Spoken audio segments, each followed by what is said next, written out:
This is Good Karma Wrestling. Welcome into another edition of GKW. I am Gabe Neitzel from ESPN Milwaukee, along with, as always, Brian Rowitz from ESPN West Palm, and our guy down in Chicago, ESPN 1000 in Chicago, Jay Hood, who's just ready to talk about all that blood, all those guts from last night. But there were some blood and guts over the weekend as well. And that's where we're going to start today's show. We begin with the Forbidden Door, a show that we were lukewarm at best, weren't too thrilled about the build for.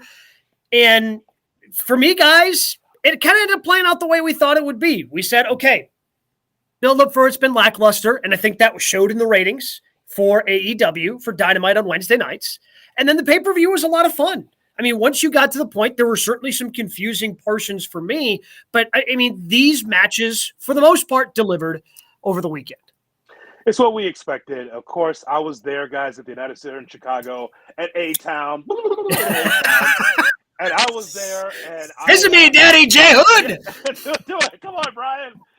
So I was there, and it was so much fun being at Forbidden Door. But as we always say on the show, we may not like the build, but you know that the men and women will deliver. And I just thought that from a crowd standpoint, here's the thing.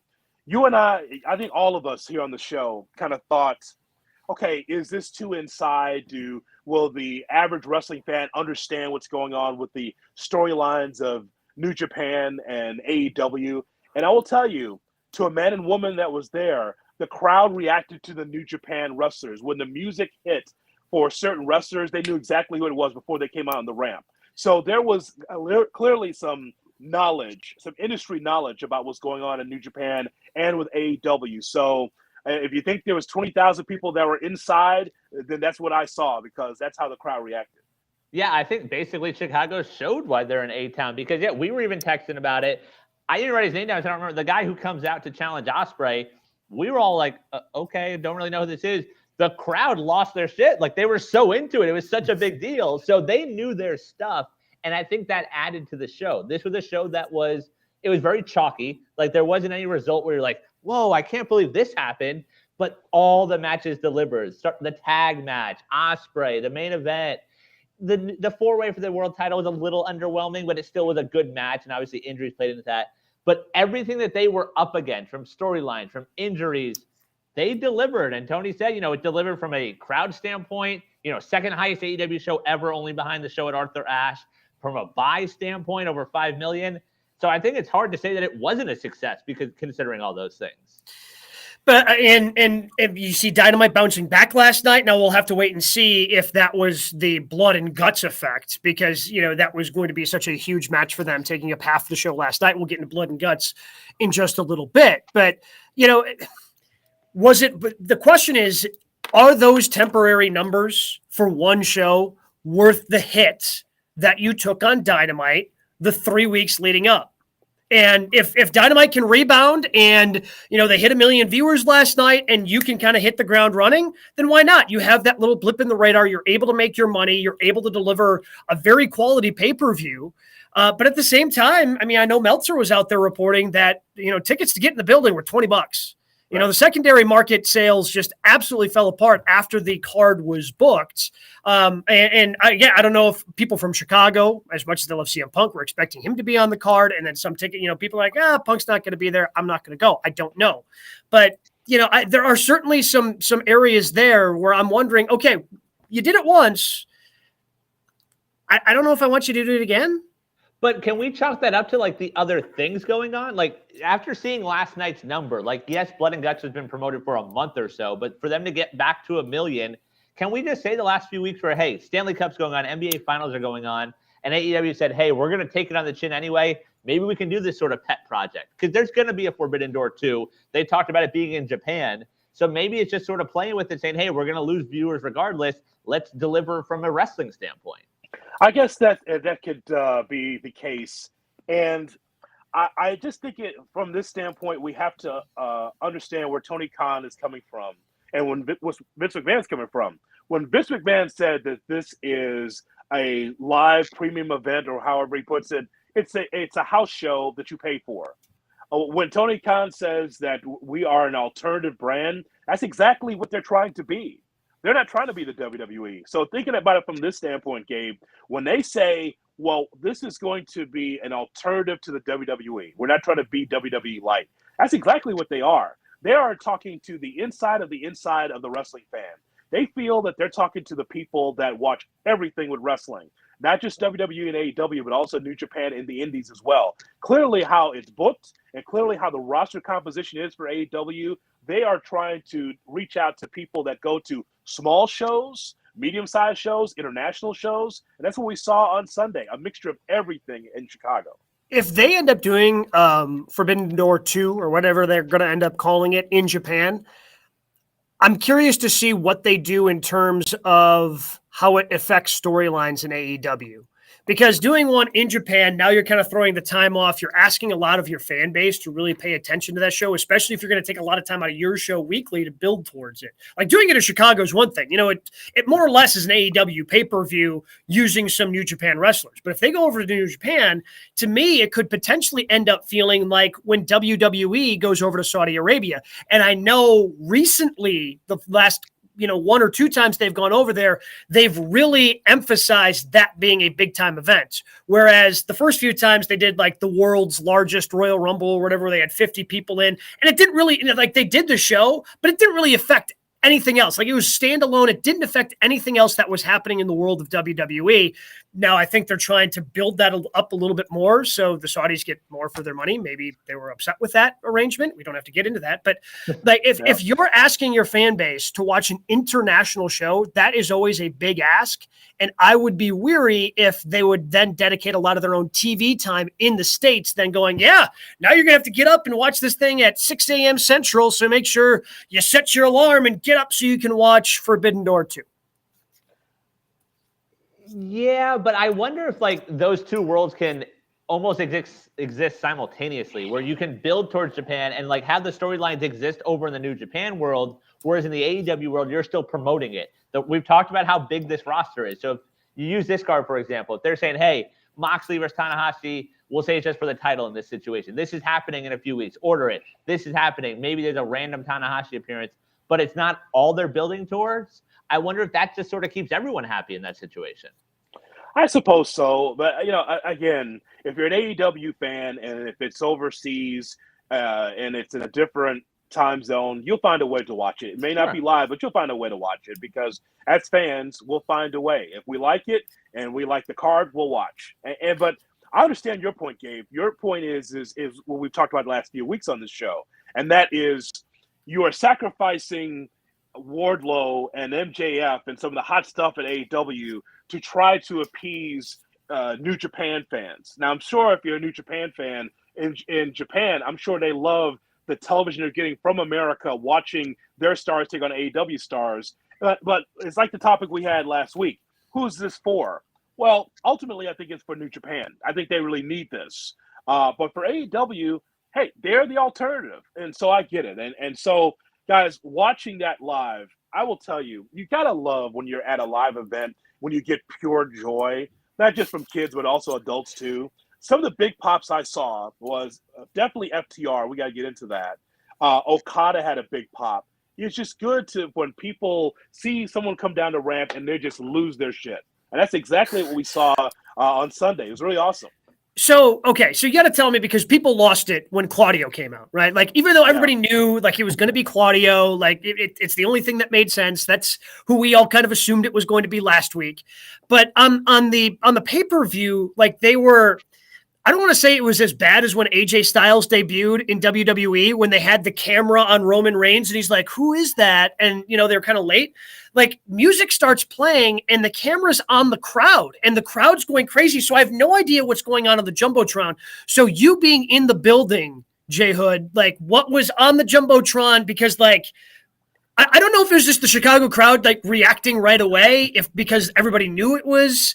Like, what was on the Jumbotron when the music started playing? Because, like, they got a half of a note into that. And everyone's going, oh, yeah! Right. Exactly. Well, here's what happened. And this is why it pays to follow Good Karma Wrestling on Instagram. Rhodes, I'm sure you saw this, right? Where I was sitting, and I always sit very clandestine. It's not necessarily with the crowd. It was next to the stage. That's where I was, behind the stage. That's where I was sitting. great seats, 100 level, direct across from the ring, so I can see what's going on. So I can see the big screen up top. I can see the crowd. So Ospreay comes down, and as soon as Ospreay steps in the ring, immediately you see Claudio Castagnoli, BCC. And so people looked up and they saw it even before the music hit. And so it's already playing, right? And so that's why I zoomed my camera up, and there it is, Claudio Castagnoli, Blackpool Combat Club, and people lost their shit before he came out. So that's what happened. So they blew it, actually. Instead of just, that quiet anticipation, music, and then him coming out and then putting you on the Jumbotron, it was already up there as soon as Ospreay hit the ring. So I do wonder, though, we talk about the build and stuff. I wonder, that was a smart crowd, like we've mentioned. How many people watch Sunday and say, hey, I want to watch an Ospreay. I want to watch a Zack Sabre Jr. I want to go see Jay White. And maybe if there's more New Japan fans this time next year, maybe it is a little bit different in the builds. Well, I think that would have to depend upon New Japan getting more of a presence in the United States. Getting some sort of TV deal. I know they're on. Maybe they're not. Again, their TV deal I feel has changed so much because JR was doing the voiceover America stuff before Kevin Kelly came in. They've rotated their tape shows where they're putting it, the time that it's on. I think it was on Access. I don't know if it is anymore. It is. So it is. Yeah. So. I think they need to establish and maybe that's their goal. I don't know, but maybe that's their goal is to try to springboard this into having more of an American presence, because the one they have right now is just so limited. You have to work very, very hard if you want to be a New Japan fan. You have to either subscribe to their New Japan World, maybe grab a Fight has done a good job putting some of their American shows on. We've talked about the one they had in Chicago, the Windy City Riot, Capital Collision, where they had some AEW talents in those as well. So they just have to do a better job of continuously getting their product out to American wrestling fans. Yeah, I would agree with that. I've said for a lot of years, when wrestling was down, when wrestling wasn't cool, New Japan should have had a TV deal in America, and that way people could see something completely different than when WWE was down or when WCW wasn't very good. So, hats off to the wrestlers, though, because... it was a fantastic show. It was great. So, guys, it was great to see Okada in person for the first time. I've seen him on streaming and television before, but to see him live, I was like, oh my God, and the crowd was into it too, because they see an all-time great. It's not just a great for the time. He's one of the all-time greats in Japan. And to see him out there, to see Tanahashi, well, what Tanahashi used to be out there, I was kind of sad, quite frankly. But to see Tanahashi out there, to see him live for the first time, pretty cool. And also, as we were texting during the show, some of the New Japan people that we didn't know that was getting a big pop, I'm like, I guess this guy's a big deal. I had to go to Rowitz. I'm like, is this guy a big deal? Because people are chanting, I don't know. Help me. The smart crowd. They knew there's. So we talk about being there. I was at the Garden for the Ring of Honor one, and that one, same thing with ticket success. A lot of that, though, was on the backs of the guys that didn't show up. It was a lot of hey, the Bucks are going to be here. Hey, Cody's going to be here. It's oh, none of those guys are here. So fans find a way. They find a way to take this stuff in, which is the impressive part. These smart fans, they are going to find their stuff. And I think it is weird that once the extra tickets went on sale, everyone's like, no, I'm good. Now they knew everything. But this was still a show on Sunday that did not include CM Punk. That did not include Kenny Omega. That did not include Bryan Danielson. And we're still talking about how fun of a wrestling night it was. So that does speak to all the talent that was on that show. What do you guys think the ceiling for Claudio is in AEW? He got a heck of he has looked good in the 2 nights. And I was texting some other friends this last night watching Blood and Guts. It's just fun to watch him wrestle. It seems like he is in this great spot. What, you're offended that I have other people I talk wrestling with, Jay Hood? Yeah, I am. I am. That's kind of not cool, but it's not like you have a wrestling show, a very well listened to and watched wrestling show every Thursday with 2 other guys in the company, but go ahead. Yeah, sometimes you got to test out material on other people, then you can try it out here. I want the reactions to be fresh from you guys. But just watching him, I feel he's just so much fun to watch. And I feel like him immediately going into the BCC is a great spot for him because he's never been that strong of a promo. He can cut one on occasion, but you've got Moxley, you've got Danielson, you've got Regal, running the faction where he can just show up, be a badass, and do his thing in the ring, and people are going to eat it up. I think he's got a very high ceiling in AEW. He's one of those guys that doesn't need a title. No, he actually doesn't. The giant swings over. That's the championship. I know that everything is predicated in wrestling on who's got the strap and how long they have the championship and whether they have a 5-star match. To me, he's one of those guys that necessarily have to have a championship. If his ceiling for a title would be the All-Atlantic title, because that guy's not going to be the heavyweight champion. That's not going to happen. But he's entertaining enough and interesting enough for me where any match he's in, I know he's going to give 100% because he's a Swiss Superman. Yeah, but see, I guess you and Vince McMahon have been sharing notes. Like, you talk about that brass ring, like him as a world champion, like imagine that reaction if he finally gets that brass ring and is a world champion. Like, that's a big deal. I know, but I got 20 guys ahead of him. Yeah, AEW champion. They got to admit. And one of them is Miro. Like, I mean, I'm saying it's a long list. And that's no shade on him. That's no shade. I mean, listen, there's guys over the years that I can point at and tell you that they didn't necessarily have to have a championship to get over.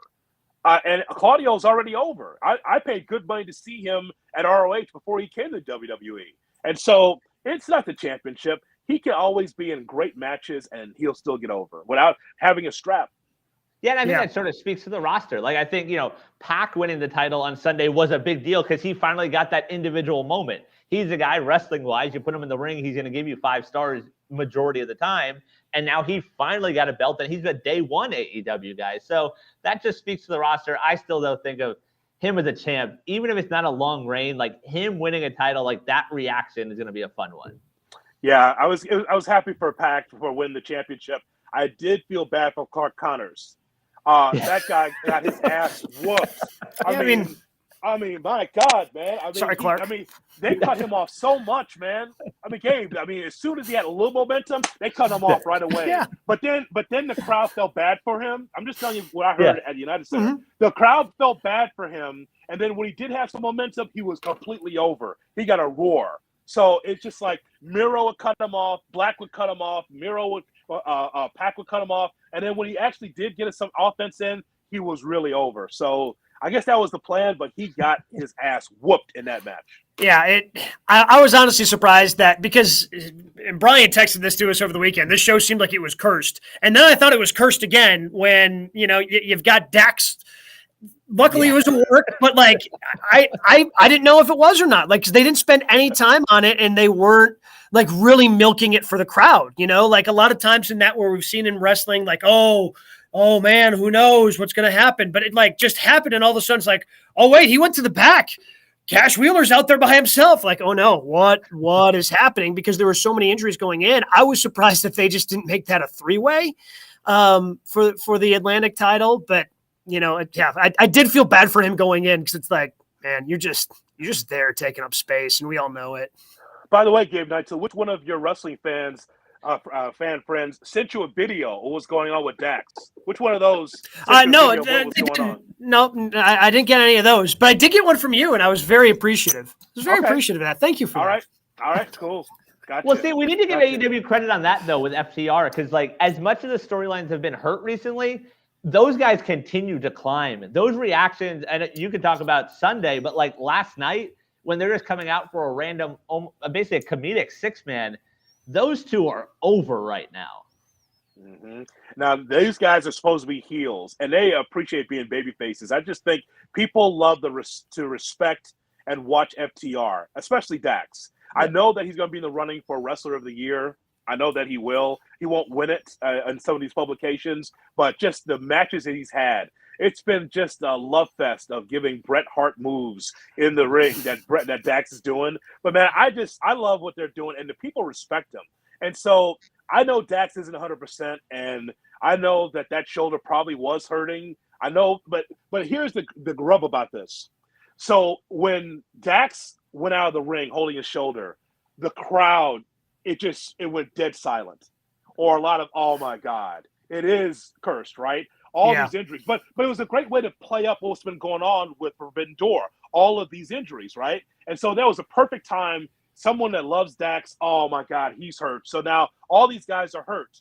So as I again, it's on Instagram for Good Karma Wrestling. I was there where I could see in the back, and yes, he played it all the way to the locker room, holding his shoulder. Fell down in the aisle at one point. I don't know if that was on TV. Did you guys get that on TV? No, he fell definitely down. did not. He fell in the aisle. The only thing they showed us on TV, J Hood, was like briefly, very briefly, the docs checking him out around the ring.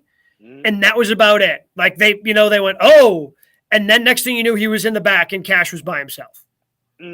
Yeah, I saw the whole thing with him coming down, falling in the aisle, and then having to be helped back. Because I got the camera all the way back to the locker room, and then he comes back in this Willis Reed moment, all taped up and everything. And so he got the biggest pop for that too. So they're just completely over. It was a great moment. Yeah, they're over everywhere they go. And they were over last night as well. We'll get into that. It's part of our 3-count, Brian Rowitz, as we get into the other big wrestling stories throughout the course of this past week. What's number one? We'll start with last night, AEW Blood and Guts taking place in Detroit. So we'll do a little fill in the blank here. Blood and Guts was blank. And for me, it was just fun. It was just straight up fun. It was a great wrestling match. I mean, don't get me wrong. I was terrified when Claudio decided to do the swing on top of the cage. Like, I felt so many things could go wrong there. Like, good on them for pulling it off. But, like, that was the one I'm like, whoa, hold on a second. Luckily, no one at that point was hurt. But it was just so much fun. I think they did a really good job of booking it. Maybe they missed the spot. I don't know if the rubbing alcohol thing was supposed to, like, lead to a fire at some point, but they dropped it outside the cage, and then it was all like spilled as Tay Conti was trying to get it back in the ring. But it was, and I know there's going to be some complaints, just like there was the first time they did Blood and Guts on TV. You know, you have the picture-in-picture, you have the commercial interruptions, but it was just a fun hour of wrestling, and I really enjoyed it. Yeah, gory is the word I would come up with. Blood and Guts. I understand the blood part, so it was gory, and I think that really pushed their rating over the top, over 1 million people because of Blood and Guts. But guys, we had people on our Twitter asking the question, why wasn't this not on pay-per-view? If this is on pay-per-view, then it's more free-flowing. Here's what we saw. Toward the end of Blood and Guts, if you notice on top of the cage, those guys weren't doing anything because Jericho was trying to ask, hey guys, are we back on TV or not? Are we at a commercial break or not? Like, there's no referees to tell them in the ring, hey guys, we're in commercial right now. So if you notice toward the end, did you notice there was a lot of inaction? Yeah. There's nothing going on. They're just crawling on their hands and knees, and they're talking to one another openly, which is just bad camera work because you shouldn't be showing that. But these guys, you know, Eddie Kingston's talking to Jericho. Are we back on TV yet?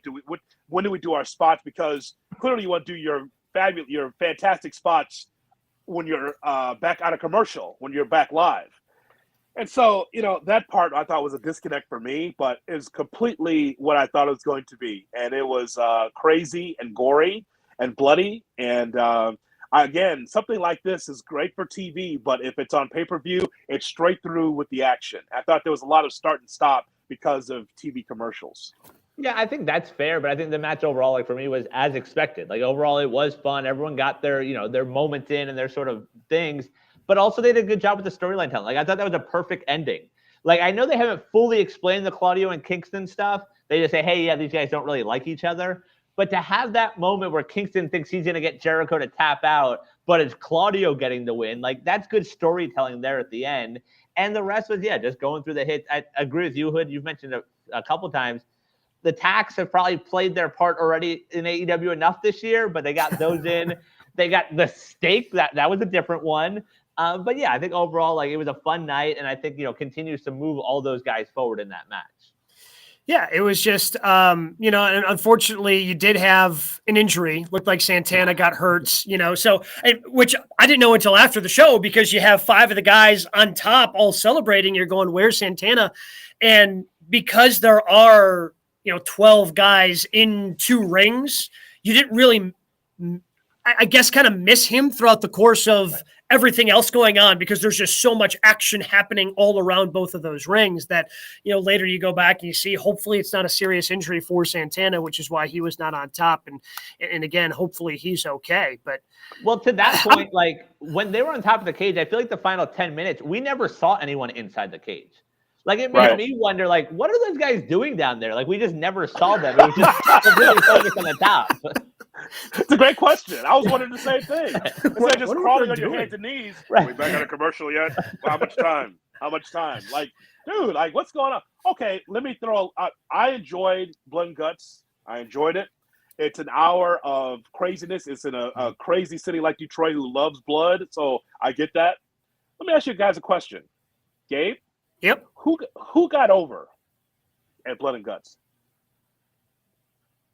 Because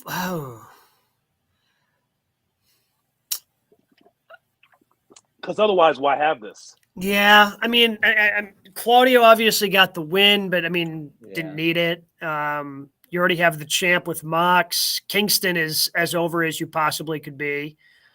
I wasn't expecting a "We the People" chant, but we still got that after. But hey, people don't forget. Just remember that always. People don't forget. I would say that, it was a fun, entertaining match, but I don't think it really advanced anybody getting over with the crowd. Yeah, maybe it just established. Yeah, maybe it establishes Claudio as like more of a legit star, even though he's knocking out a guy from 2.0. I mean, Wheeler's very over. It would have been nice to see him get the finish, but I guess no one really progressed. But it does add to Claudio and say, hey, here's he's that dude, and he got to end the night as the winner there. I could see that there was some serious injuries there. Like, I mean, all those guys are over, including what's the guy's name? Matt from 2.0. Menard, Menard. With the tomato head. Magic. That guy when he bleeds, he's the one who does the beginning of the Jericho Appreciation Society. Yes. The pinnacle of sports entertainers. It's like, what is that, man? It's like out of central casting. It's like one of the Belushis. Sports entertainment. Like what? It's like, what are you talking? It's so weird. That guy when he bleeds, I've seen it 2 or 3 times. It's frightening. Yeah. When he bleeds, we know that like Moxley's a bleeder, but when that guy bleeds, it's frightening because it's like it's like a tomato busted on his head. It just the blood just flows and his eyes are bulged out, his hair is everywhere. It's like it's like he's a scary character. But ultimately, when you have shows like that, someone's got to get over. I like all those guys, so I'm not sure who really got over. It's a great event though, but someone's supposed to spin out of there as like, hey, Claudio got the victory. Maybe that exalts him further in the company. So I'll ask you this question, Jay Hood, because you had mentioned, a lot of people had asked on our social media feeds, why wasn't this on a pay-per-view? And my initial reaction to seeing some of that was, well, AEW only has 4, but they've done Stadium Stampede. They obviously did Anarchy in the Arena. It has to take a special arena, first of all. I think a special crowd, because you're taking away seats to put in, the double ring, so you're taking away so being able to do it at Little Caesars last night in Detroit, they still, I think, had 13,000 people, something like that. So what pay-per-view would you put it on? Of the 4 that they do, which one would you put Blood and Guts on and kind of make it, because it's clear that they want to do Blood and Guts once a year, and they've made it a special Dynamite now the last 2 years. So if they were to put it on pay-per-view, which one would you put it on? Well, what's so special about All Out? I understand, and maybe because I've gone to all the All Outs in Chicago, that feels to me like their WrestleMania. In the fact that I know Double or Nothing was the first, but All Out in that arena, like that was when it was all in before they started All Elite Wrestling. Like that was the start of this whole thing. So it kind of feels like that's what they build towards every year. Like that's the biggest of the 4. And maybe I fully admit I could be completely biased because I've gone to every one that they've done in the Now Arena in Chicago. I mean, it's changed names. So I think it was, first the Sears and now it's Now. You got it. Yeah. So that's the way I feel about All Out, is that's the one they build towards every year. And it's the biggest one of the 4.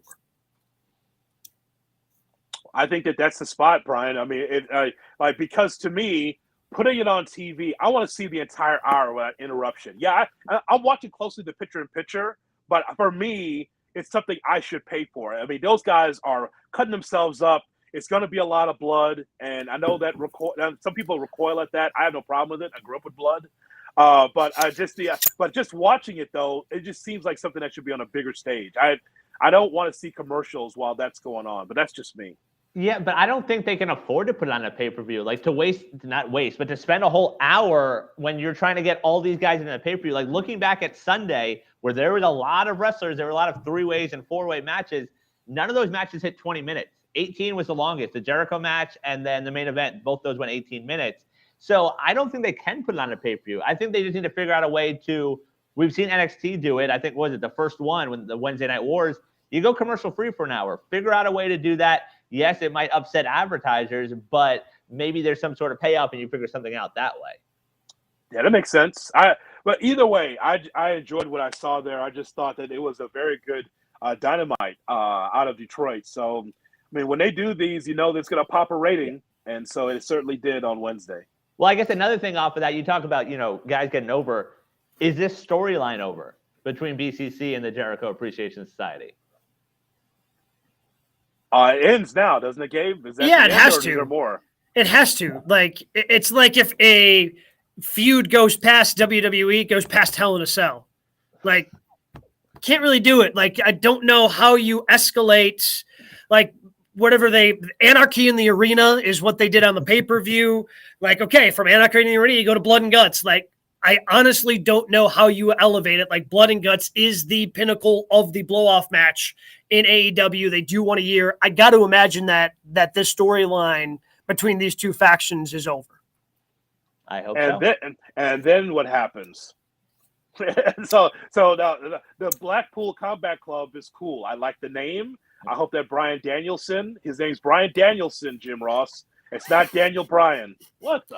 Well, I mean, he was Daniel Bryan on Monday. He showed up on Raw. It was. That is true. Which is awesome, by the way. That is you talk about the Forbidden Door. There's the Forbidden Door. AEW wrestlers on Raw talking about John Cena. I thought that was pretty awesome. But I just like to know what's happening with both factions now, because the sports entertainment guys, it's kind of a comedic thing. It's kind of cool. But Blackpool Combat Club, I look forward to seeing what's next with them. Well, it seemed like their progress was stunted the most, I think. Well, I shouldn't say that. Wardlow, MJF, that was clearly stunted the most. But I think they were ones who suffered from the build to Forbidden Door. Part of that is because Bryan Danielson is hurt. Part of that was because Wheeler Yuta was off doing some things in New Japan Pro Wrestling. And then that just kind of left Moxley as the guy to step up for CM Punk. So now that he is the interim champ, they have Claudio in, they have Wheeler. Hopefully Bryan Danielson's back soon. I think they can hopefully begin to start building that momentum that they had right away when they formed, because they were super hot. And again, we talked about it when Mark Henry said, I think this could be like the NWO. Now, we kind of scoffed at that, but we agreed that, okay, this has momentum and they need to find a way to recapture that momentum. The fact that they have the interim AEW champion should help, but I think they have to find some sort of storyline going forward, because that seemed like the next step. They were having cool matches with the three of them. They were having cool matches every Wednesday on Dynamite. They'd bring them out. They'd have, they'd have Regal sit in on commentary, say some cool stuff, but they never really had that storyline until now. So hopefully they can build off of that and build some storylines for the BCC. Trios titles, like Claudio, Bryan, and Wheeler. No more titles. No more titles. Hey, no, I don't care. No more titles in AEW till you tell me what the hell is going on with ROH. I know they've got a pay-per-view coming up. There's too many damn championships. I can't keep them all straight. Hey, man, the ROH TV title's over, brother. That's it's right. There in the middle of Dynamite. Like, I don't care. I don't care. Joe will be back when Joe's back. Get off my TV until I see ROH TV regularly. I don't care. I don't care, man. Like, okay, I don't care. Jesus. Yes, stop showing me exactly. ROH TV. Yes. Stop. All these storylines when you don't even have a TV. That is true. Yeah. Couldn't agree more. So what do we have at number 2 in the 3 count, Brian? Monday night on Raw, it was Cena night, celebrating 20 years in the WWE. So, guys, is John Cena on your WWE Mount Rushmore?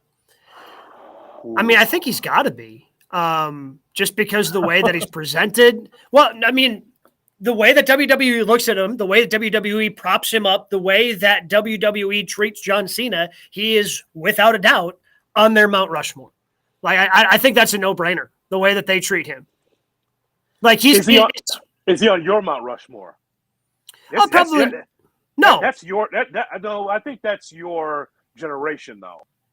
No, I mean, because but here's the thing. Like if I'm putting together like my favorite wrestlers in WWE, like Shawn Michaels is on that list. You're going to have Bret Hart on that list, but those guys aren't on the Mount Rushmore in WWE. Right. Like they're really good and they're important in the history, but I mean, Cena being that 16-time champ and the way that they've propped him up, to me, he's got to be on that list. No, it's a tough one. It's two different things. Gabe is right, as usual. Gabe is right. It is true that for them, he's on the Mount Rushmore. For them, right? Yes. Because of everything he's done, the 16 championships. But okay, all the merch. But the deeper conversation is that he got into the era of the hot potato title, which I can't stand. Right? Like 16 times champion, a 4-month reign here, 6-month reign there. To me, that's not the essence of being a world heavyweight champion. Now, again, for a certain generation, they're used to the title moving around all over the place. And I didn't like that for John Cena. Okay. So just for context, the greatest heavyweight champion in WWE history is Bruno Sammartino. He had 2 reigns, 4,040 days as heavyweight champion. Now, of course, as that champion, he only wrestled at Madison Square Garden, Boston Garden, Philadelphia Spectrum, like all in the Northeast, right? Only in the Northeast. He'd never traveled outside the Northeast, but he was their champion. That was Vince's dad's champion. Okay, so 4,044 days of champion. So after that, it's Backlund, who I was not a fan of, Bob Backlund, Hogan, and then Pedro Morales, who had the championship for a while as well. So that's the top 4 as far as longevity of holding the championship. Now, when we talk about Cena, all right, so has he surpassed Hogan? Has he surpassed? Okay, I mean, so that's where we get into it. Is he on my Mount Rushmore? No. So those names that you also listed off there, like I'm kind of more or less looking at like the way I look at it is like when Vince McMahon takes over in the 80s, like that's the NFL merger. Some things definitely happened before, the Packers won a bunch of times in the 30s and 40s. We don't really talk about it because it's not the Super Bowl era. So the way I looked at this was when Vince takes over in the 80s and then from then on, because the WWE is so different than what it was, as you mentioned, when Bruno Sammartino was wrestling in the Northeast. But yeah, that point, like Cena is their guy. Like we talk, like I think Hogan's in that one spot because I agree. I think Vince sort of is that point of this is where we start. You have to put Austin on there as sort of the face of the Attitude Era. I think Cena is almost in that 3 spot, and then The Rock's in that 4 spot. Like I put Cena ahead of The Rock from a WWE, WWF like perspective, from the way they look at things. I love the entire time we've had this conversation. Jay Hood has looked like he just bit into an onion. Like, oh, why? Are you sure? Like, everything they've given him. Like, I think it does speak to the fact that they don't know how to storytell because I don't think there's really anyone else even close from the last 20 years. Like Roman might be getting there, but there's no one else even close. But I think he's an obvious yes from their standpoint. This is tough. This is tough because, okay, yes, Cena's had the title 16 times. Yep. And they didn't because of Ric Flair. I guess they didn't want him to have the 17th. Or Cena said, "I'll stop at 16," whatever it is. Okay, so Hogan, we all agree that Hogan's on that list. Yep. Hogan's part of the Rock and Wrestling. It was really Vince's first champion that he was able to mold and shape. Okay. The Austin reign, as much as we all enjoy it, did not last that long. Do we not forget? Do we not remember that? It did not last long because of injuries. But it But I saved guess the that's how company. impactful it was. Yeah, like he was the face of that era. Like him and McMahon, like that was it. Was Vince the face of that era, or was Stone Cold? I mean, I think they needed each other. Like the best heels have a great face, and vice versa. Like they needed each other. So if we throw The Rock, as you mentioned, and Austin in that list, so no Brett and no Shawn. Nope. No. Wow. No Brett, no Taker. So Taker's in it for me. I would put Taker in instead of The Rock because Taker goes so. In terms of WWE, like Vince McMahon has called Taker his greatest creation. Like Taker was the standard in WWE. And if you're talking about Stone Cold Steve Austin and his short, kind of reign at the top, it's not like The Rock's was that much longer. I mean, yeah, he's made some pops back here and there since he went off and, made the Scorpion King and has wrestled more matches than Stone Cold since then. But the longevity of The Undertaker and being that benchmark of the WWE for as long as he was, I would put him in the WWE Mount Rushmore over The Rock. See, for me, I'm on the fence about him. And by the way, Taker's another guy that never needed the title. Correct. Yeah. He never needed the title. He's the greatest gimmick in the history of the sport. The greatest gimmick in wrestling. Completely agree. But I think of more of like the outside people, the people that aren't watching every week. Do they know who The Undertaker is? Like if you mention that. Yes. Uh-huh. Really? If they see him on TV, they know who that is? Yes. Yes. So I know Yes. this might upset Jay Hood because I was watching wrestling with a different friend of mine a few years ago. This might upset Jay Hood. A few years ago. I can't do that. So I had a buddy and it was when Taker came back to challenge Brock Lesnar. So it's like 2015, 2016, right around there. And I've got the pay-per-view on, he's like finishing up some work emails before he's got to go into work Monday morning. It's Sunday night. And he hears the bong.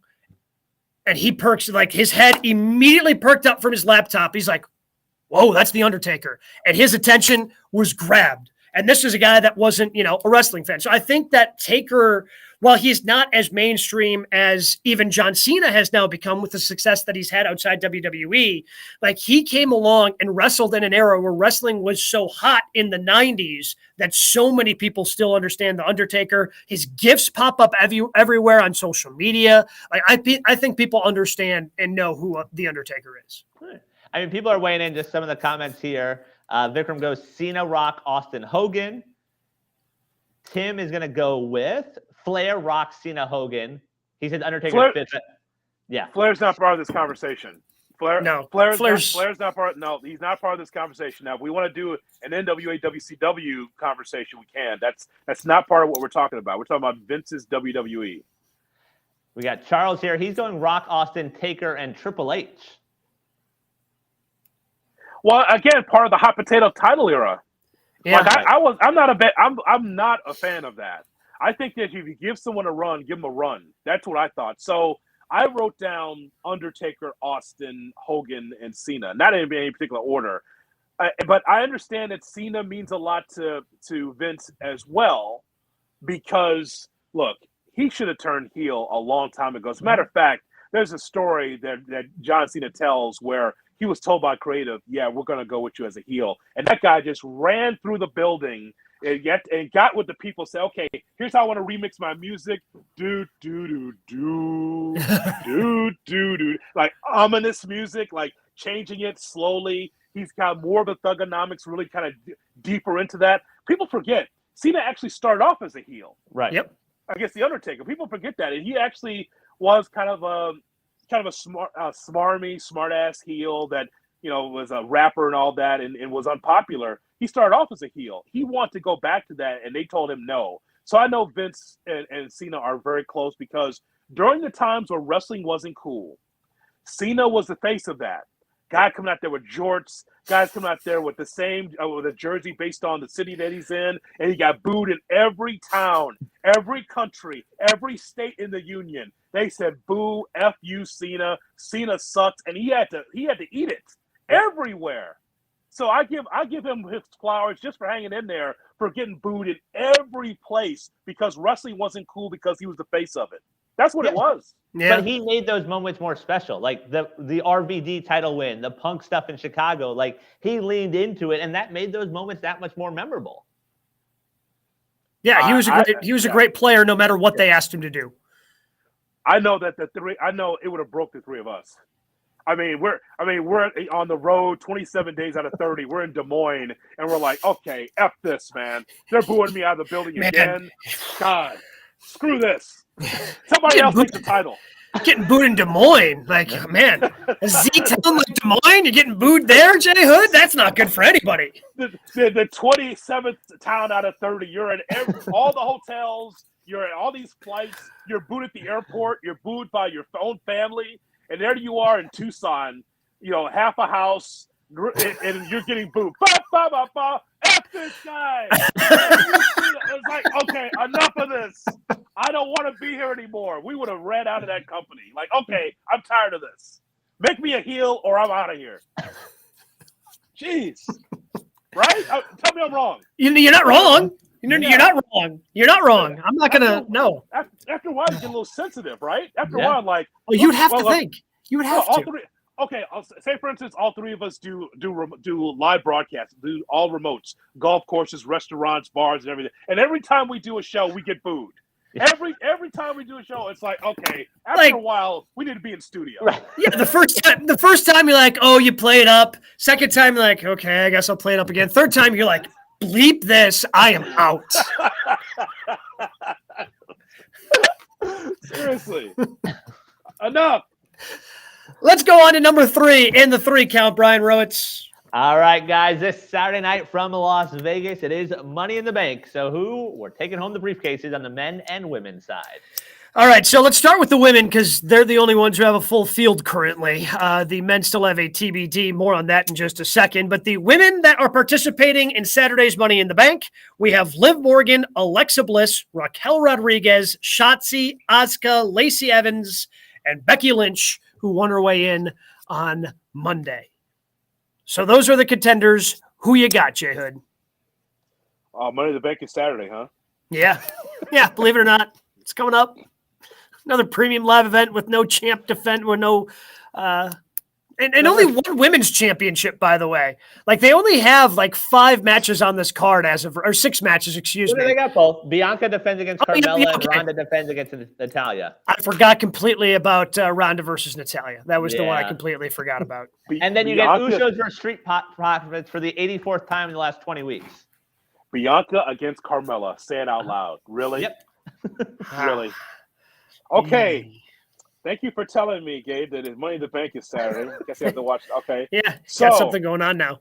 Hope you don't have to cancel any plans.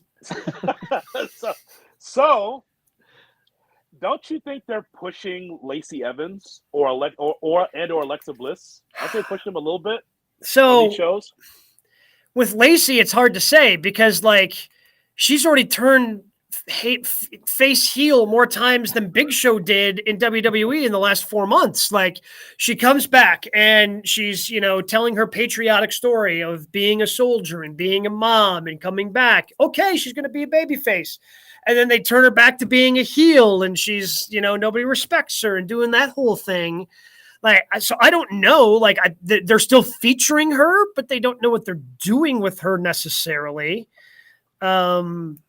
So I don't know what they're doing with Lacey Evans. It seems that Asuka and Becky Lynch, they're going to continue. Like, I think they just use this as a way to continue their feud going forward. So I think I take out Asuka, Becky Lynch.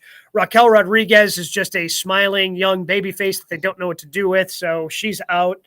I've got it down to Liv Morgan and Alexa Bliss. And I'm leaning towards Liv just because they've been putting her in pay-per-view premium live event opportunities. She hasn't had that success, but she seems to be getting over with the live crowds. Liv Morgan can't work. Excuse me. Ooh. You know what? We give all these wrestlers a chance, the 3 of us, right? Yep. We watch the shows, and I understand what they're trying to do with Liv Morgan, but I'm uninspired when I see her wrestle. I know, and listen, the three of us always bitch about new, fresh, different in the WWE, right? Just not over. Sorry. She's just not believable as a heavyweight, as a women's champion at some point. Just not. So that's the thing. Like, I think this match is made for people like her, like Lacey Evans, that are not yet there. Like, you win that match and you get that rocket to the top. Like, you have that in your back pocket. You're going to be a future champ. That's what this match is saying. The women's match, to me, on Saturday, at least has some of those names. Like, you mentioned Lacey, Liv, Alexa, Raquel. Like, those are some, you're like, okay, it's something different. Because of that, like, I could see them giving it to Asuka or Becky, which they don't need it. They're going to be in the title picture regardless. But I agree with Gabe. I do think it's going to be Liv, though. Like, that's my pick. To that point, like, Alexa doesn't need it either. Like, Alexa is a multiple-time champion in this company. Like, you can just say she's Alexa Bliss, multiple-time champion, and give her. I mean, if you can give Carmella a title chance out of thin air, like, yeah, I think you can pretty much do that for Alexa Bliss. So okay, I'm going with Lacey Evans, guys. If you ever put my feet to the fire, I'm just going to say there's a reason why she's back. And so I think it's going to be Lacey Evans, and they'll try to build with her. And while she's got the briefcase, they'll try to build with her and then see what happens. So I hope three of the 5 women that have ever won it have cashed in less than 24 hours. Just something to consider there. Yeah, 2 the night of, 1 the next night on Raw. And on the men's side, I'd like to see Drew McIntyre be the champion in front of fans at some point. Like, it sounds like Seth. We could all already rule out Riddle because he'll never compete for the championship again as long as Roman has it. So, no, they said it's fine now. They said it's fine if he wins Money in the Bank. Then he can get an opportunity. It makes sense. Yeah.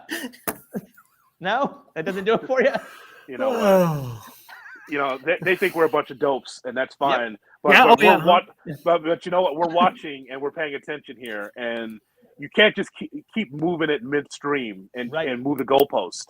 I'm just going to go with Drew McIntyre. That'll be my choice. I guess. The men's field, by the way, Rollins, Sheamus, McIntyre, Omos, Sami Zayn, and Riddle. And then they're still filling a spot, which I assume is tomorrow night. I mean, it has to be, right? They still have a spot. They were supposed to have a qualifying match between one of the Ezekiel Elias Elrod brothers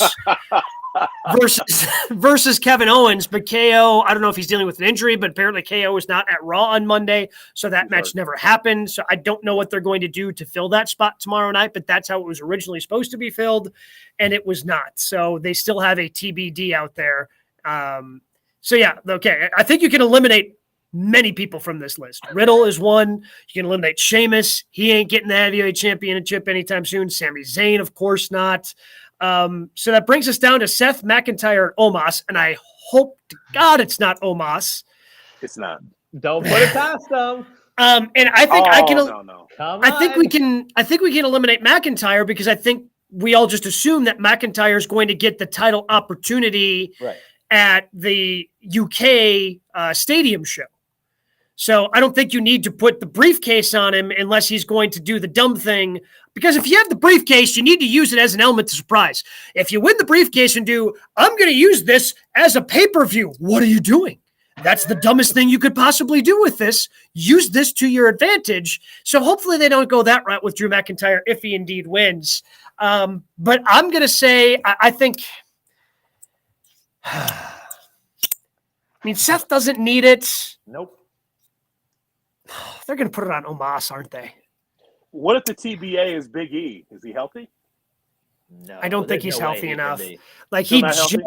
he just like a week or two ago had the video where he threw the neck brace in the garbage, so it doesn't look like he needs the neck brace anymore. But I'm guessing he still has a ways back. All right, Tim. But Almost is a massive dude. He can grab the briefcase without using a ladder. I don't want to hear that. But they told us that. I don't want him to get the briefcase, for God's sake. Wait, what if that's the match? He just walks in and just rips it down. Hello. And then goes home. Like, I don't want to see that. I could get, you know what? I could get behind that. If that's the match, he just walks in and rips it down while everybody is standing around. I could actually get behind that, and I would be in on Omos. But that's the only way. That is the only way I am getting in No. on Omos. The only reason why you'd be behind that is because it'd be short. A nice short match for you. Yep. Enough of this nonsense. Good night. That's what you want to see. Good night, everybody. I understand. God, I mean, it's just this. I mean, okay. So if I like McIntyre, but I understand your point. Yeah. And yeah, wait. The bigger point is, so is Roman coming back to every Raw and SmackDown? How can you cash in on someone that's not available? Got to do it at a pay-per-view. Yeah, we got to wait for SummerSlam. Well, that ain't fun. Yep. I mean, the cash-in is to do it at any point on the road, on Raw or SmackDown. If you can't cash in on someone who's not there. Well, that's to Gabe's point about the pay-per-view thing. I see them playing it out that way. Like, Drew wins it, and he said, oh, like, you're never here, Roman, so let's set a date. Let's go to the UK. Like, that's when I'm cashing it in. And then it's completely wasted and an irrelevant night. Then why have, like, because again, you don't need Money in the Bank to set that up. Correct. That would be very disappointing, because that would mean that the men's Money in the Bank, which I enjoy, is an exciting night. Like, one of my in the last 8 years of WWE, like, one of the most fun nights was Money in the Bank when Dean Ambrose won and all three members of the Shield held the title. Like, the crowd went crazy. Like, that's one of my favorite moments as a wrestling fan for WWE in the last 8 years. And to take that match of, hey, this could be something cool, and be like, yeah, actually, it didn't really matter if Drew wins and then sets up the match in the UK. Like, that would just be very disappointing. But I guess that's on me for being disappointed, because I should just be used to it by now, right? Yep. And you would think, and for those listening and watching from the UK, yeah, it'd be cool for Drew to win, but it's Vince. You got to lose in your hometown. Yep. So that wouldn't surprise me if Roman wins. And by the way, in that conversation we had about Cena, I know that Roman's on the way to at least be around Hogan as far as days as champion. He's getting close to that, I'm sure. But he wouldn't be on your Mount Rushmore either, right? Because it's still new. Yeah. I don't think he's there yet. Yeah. But he's building his way there, because, again, his gimmick has been so good. Yep. And it's part of the shame why it's not on TV, because it's fun to see. And his WWE run is literally half the time of Cena. Like, he debuted in 2012, and that includes missing time from leukemia. So he's only been there a decade, Roman, and already making that impact. Mm-hmm. So, and anything else from this Money in the Bank? This is in Vegas. Wow, Well, it was supposed to be in the Raiders Stadium, and then they had to back it off and put it in one of the other arenas that they have in Vegas. It was supposed to be. It's also going on at the same time as the UFC show Saturday night in Vegas. Yeah, that's just bad booking on the part of Nick Khan. That's just, horrible for a guy who's supposed to know the sports landscape. That's just a bad job by Nick Khan. It just is. And by the way, if this was the Carter Allegiant Stadium, they'd only get half a house. No one's going to see this. I mean, it's in an arena, and they'll sell it out. They'll be fine. But if you imagine this without Roman, no.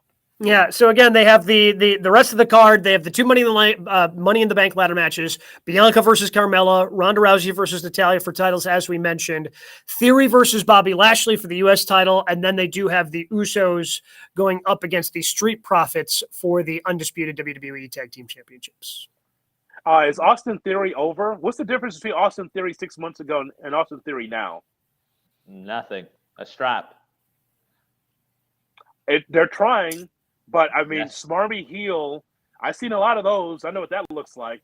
There's no extra gear in Austin Theory. Can he work? Yes.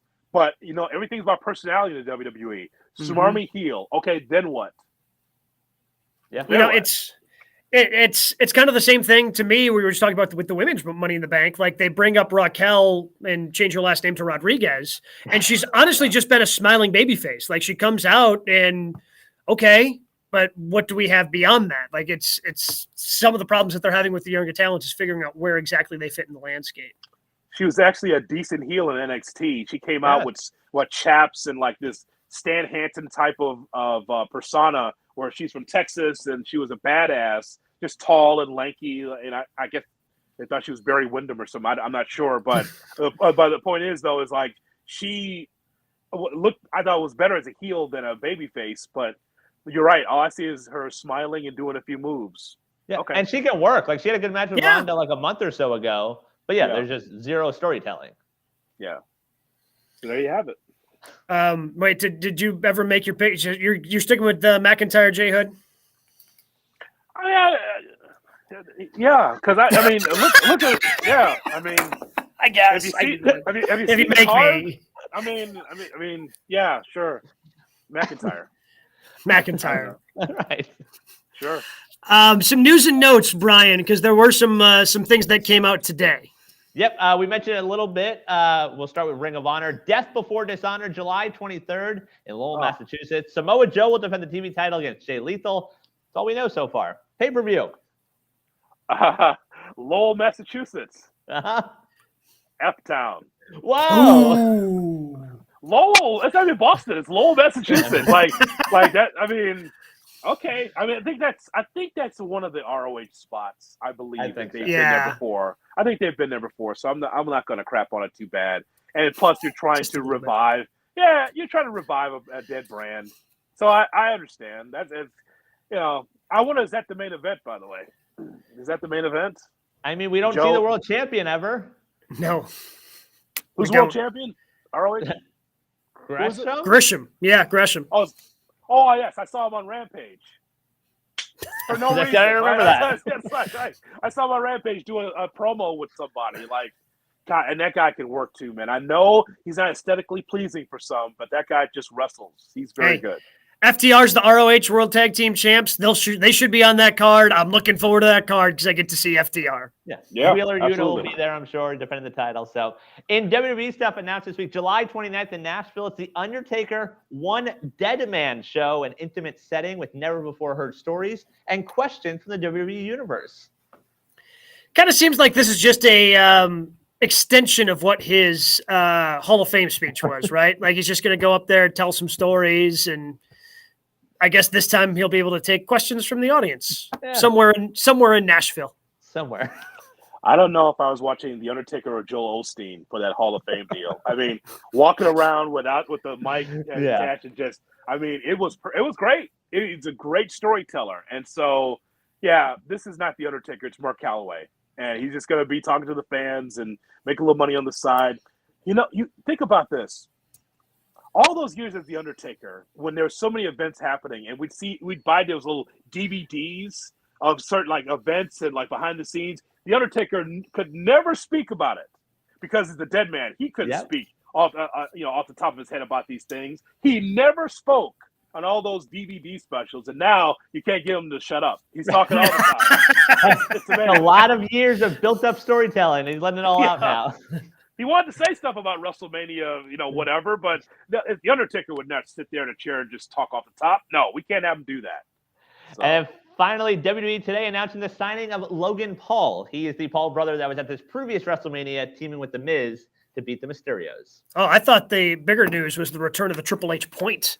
Triple H signed someone, gets to point at the guy as the picture goes out. I thought that was the bigger news, but I guess it is Logan Paul, who had already been announced, by the way, for SummerSlam this past Monday. Like he was going to be back for SummerSlam. I like the whole timing of it doesn't make sense. Like, is he, and nobody seems to have any details. Is he going to be like a full-time WWE guy? So, like the ESPN.com article that I read said that he will be at premium live event and then at the shows around it leading the storylines. There's no set number according to that. I see him as an attraction. He's not going up and down the towns. He's not going to be in Laredo and just doing a random Raw and SmackDown. I see him as an attraction. I'm sure a very well-paid attraction. Yes. And I think that's how they'll have him. Now, listen, I'd have him out there every week or every other week, but I don't think that's how they do business. I mean, he held his own at Mania. Like I thought his tag match with The Miz, and my guess is he's probably going to wrestle The Miz at SummerSlam the way they had set it up Monday Night on Raw, where The Miz is like, oh, he's going to come back and we're going to tag together again. And, they kind of called him out like, wait, didn't you like attack him? Don't worry about it. So my guess is that he'll come back, attack The Miz, and that'll set up something for SummerSlam. But so it's a good thing. You'll have him and McAfee back in the ring. Hey, McAfee, yeah. But he gets up there, he stands on the desk, and by the way, I guess he always knows the desk to stand on, the one that doesn't collapse underneath him. He can always stand there without the desk collapsing. and he wants a piece of Baron Corbin. I think, you know what? That'll be a fine match. I think it'll be fine. Here's the thing. Like, I have no doubt that he's going to be able to go. Like, it's going to be fun. Like the way his WrestleMania match was fun against Austin Theory. Like, he has proven with what he did in NXT, with the 2 matches he had down there, he proved at WrestleMania, he can go in the ring and it's going to be fun. What does it say about the current state of WWE that one of their announcers is one of their more overacts in the ring? Yep. That says a lot. You're right. That does. That's really interesting because that does say a lot. The other thing, Jeff Hardy files a not guilty plea to a DUI charge, so it wasn't him apparently. The Shaggy defense. Yeah. So I mean, and by the way, everywhere you look, you'll see Alan Five Angels in an interview talking about his time in AEW, and it's like, don't remember you. No, you're part of the Dark Order, but because you're leaving, he's making the rounds now. Like, I know that he's no longer there. AEW does something different than WWE. When guys are released, you don't hear about it until you see it online. Correct. It's not like a list of guys. They just slowly fade off the roster. And Alan Five Angels apparently can go. And he's been talking a lot about his time in AEW. Yeah, but one of the contract quotes from expired. him that I thought was interesting, where he said when he was offered by AEW, he was a young kid during the pandemic. He's like, of course I'll sign. And now he's like, oh, I've never really worked the indies. Now, like, he's sort of, not to Jay Hood's point, like, he sort of has a name to himself where he can at least say former AEW wrestler, and he's going to go work on those skills. So it is interesting to see that approach where he says, hey, I did my thing. Now it's time to move on. Yep. And I can't wait for Friday because we'll see Vince roll out there again. That's right. This guy, the temerity. Really? You got a lawsuit in front of you. And then, by the way, and we're not going to get into granular detail here. We'll do that next week. But, I mean, there's still more layers to what's going on. He just keeps rolling out there. Like a baby face, Mr. McMahon. Yeah, we all want to see that, right? I guess I'm not shocked that John Cena, because, I mean, John Cena has always spoken, very respectfully about Vince McMahon, about how much he owes Vince McMahon for the opportunities that he was presented in WWE. But, like, John Cena's getting big enough. Like, he's got an HBO Max show built around him. Like, I am surprised. Like, yes, you go back to WWE, but the fact that you let Vince McMahon introduce you to the ring, if Cena's got some people around him, I'm a little surprised that they okayed that. But I guess if I'm wrong, they weren't in the ring together at any point. No. Like, Vince was gone when Cena came down, so I think that might have been the way they sort of maneuvered that. Where he's probably like, I don't know if I should be standing here for this picture of me and Vince, depending what happens the next month or two. He just wants to show everyone he's getting support, and it's icky to me. It is. But shout out to John Cena, 20 years and to see Jericho and Bryan Danielson supporting him, and the Big Show. Yep. I don't know about you guys. That surprised me. Uh-huh. There's your forbidden door right there. I like that. That was very surprising, especially considering that. And I know, like, some guys had said they weren't asked for some of the Impact stuff that happened, but, like, the fact that, you don't always see when you assume that somebody could do it. Like, Bryan Danielson made a lot of sense. Chris Jericho, those guys were around for a big chunk of that. So it makes a lot of sense that, and good on AEW for, like, hey, yeah, you guys were there. Like, right. Show, if you want to pay your respects, pay your respects. I like that. And Dolph Ziggler not wanting to hug him. You buried me, you son of a bitch. Welcome back. You're the reason why I'm not over. Good to see you back. That's exactly what that was. He's like, I hate you so much. I hate you. But welcome back. Because the camera's Good on. to see you. Yeah. Good to see you. Well, we've made Jay Hood late for Impact, so now he's going to have to rewind the DVR if he can even find it. We're a little late past the hour. Yeah, got to find it on that TV. But again, it is the world. It is the world of professional wrestling. We'll have a pay-per-view to talk about with Money in the Bank. Plenty of things to talk about right here.